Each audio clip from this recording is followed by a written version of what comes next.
наистина да си даваме сметка какво ни очаква и какво ще се случи, ако не се грижим за природата.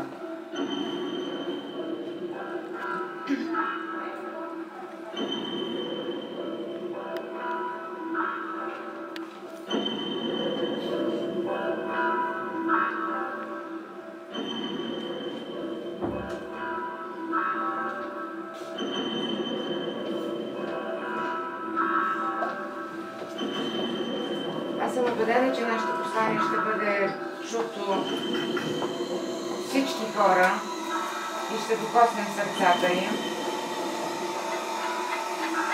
и ще ги направим по-добри, по-отговорни.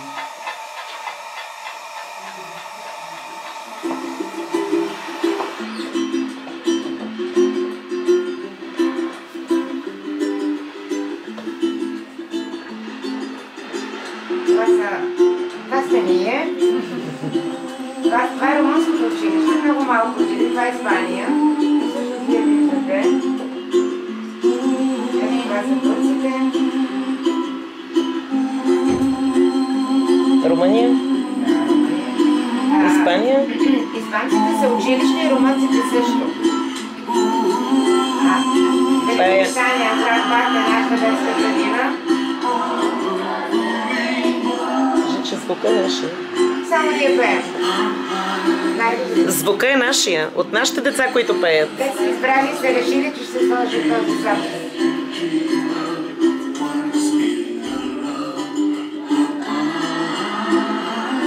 Да, решихме китарата да присъства в всички клипове.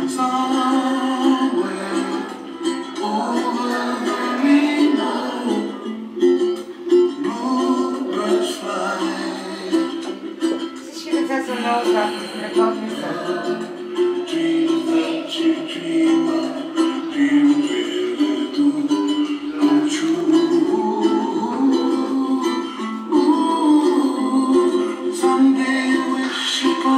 са най-красиви.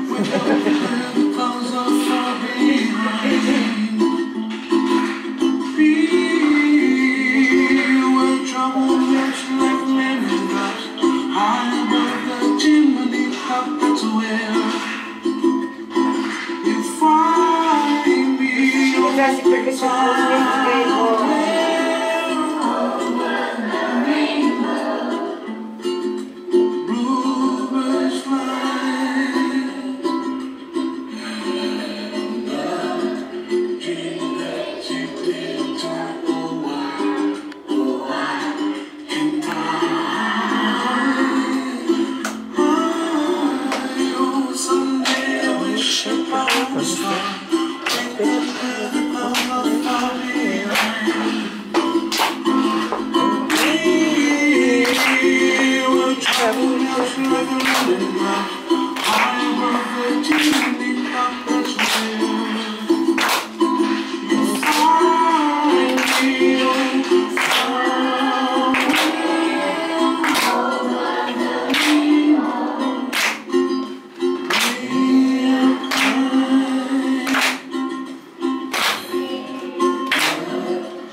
Нашата градина е на първо място, да. Най-добри сме.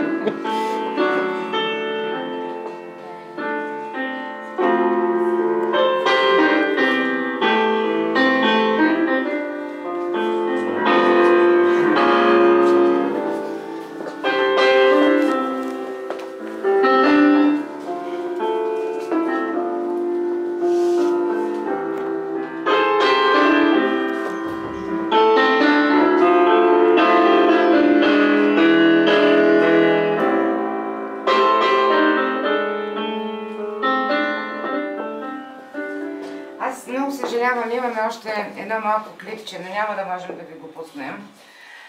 Този клип Стоянова ще го качи някъде и ще каже къде е. Испанците са направили един клип за престоя си в България. Най-така вълнуващите емоционални моменти, които са изживяли заедно с нас.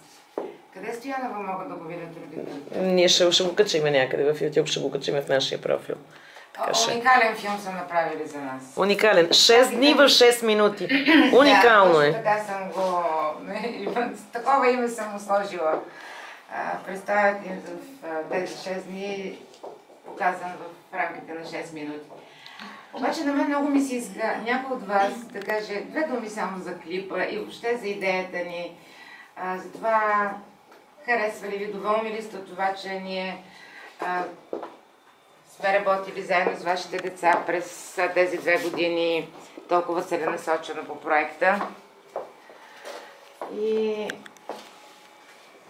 дали наистина си е заслужавало и можем ли да разчитаме и да очакваме, че вие ще бъдете следващите продължители на нашата идея и че наистина ще бъдете до децата и ще им напомняте и ще продължите да искате от тях да се грижат за природата и да не забравят, че тя има нужда от тяхната помощ. Някой да се усмели? Някой да се усмели.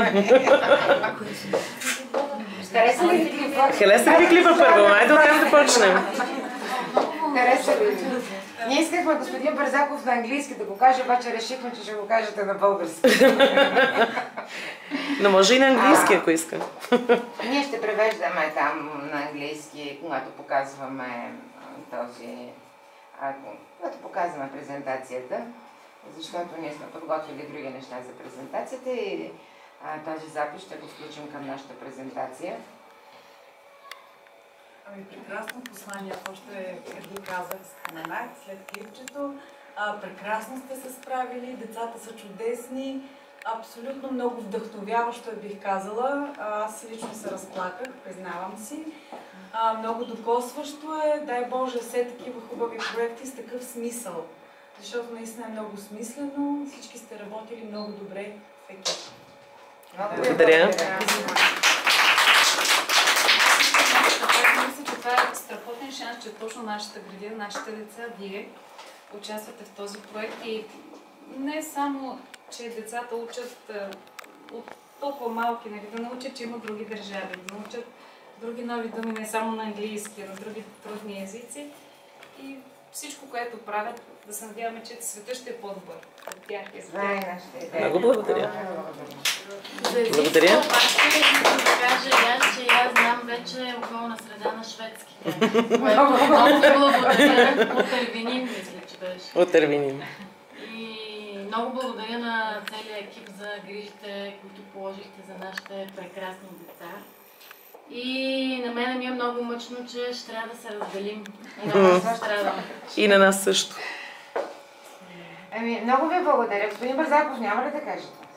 Ами аз може да някъде ще се повторя с това, което ми казах на тях, дългото бяхме, че ние като родители с съпругата ми се чувстваме много добре от това, че много сме сигурни, като пращаме децата в градината и от една страна остават живи и здрави, което все пак е добре. Но освен това получават и усещане за света около тях. Не, че ние се грижим за това, но все пак е важно да получават и от другата страна, където прекарат 8-9 часа на ден. И сме много доволни от целите 4 години. Благодаря. Живот и здраве, може да изпратим още някакъв. Постарайте се! Знаете, че ние не казваме бивши родители, защото вие се оставяте за винаги нашите родители. И имате предимство винаги в тази градина, така че мислете и за всички действайте. деца. Мислете, докато още се става малко застаряваш, но още можеш. Сме тук. Благодаря ви. Ние тази презентация ще направим и за родителите в другата сграда. Така че ще искаме всички да го видят, да видят и двата клипа.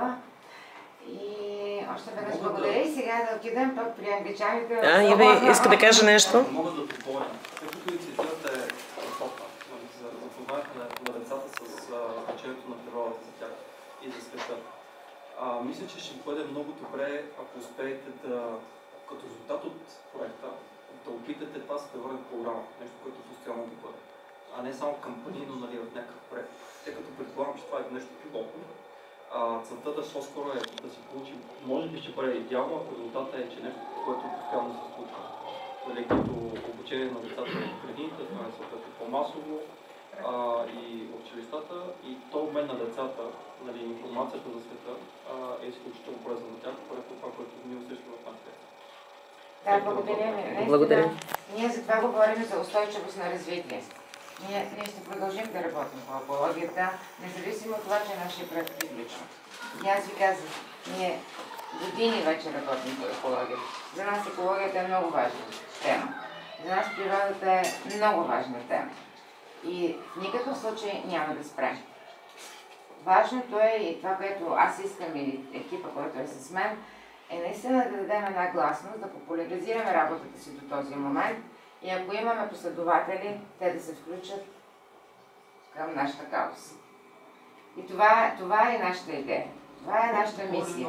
Ние винаги да бъдем първи и след нас да виждаме хора, които да ни следват, хора, които да вървят по нашите вече отвъртени пътеки. Аз само искам да допълня, че съм свидетел за това, че работите от много години, защото голямата ми дъщеря тогава записаха една песен с господин Милев в студио.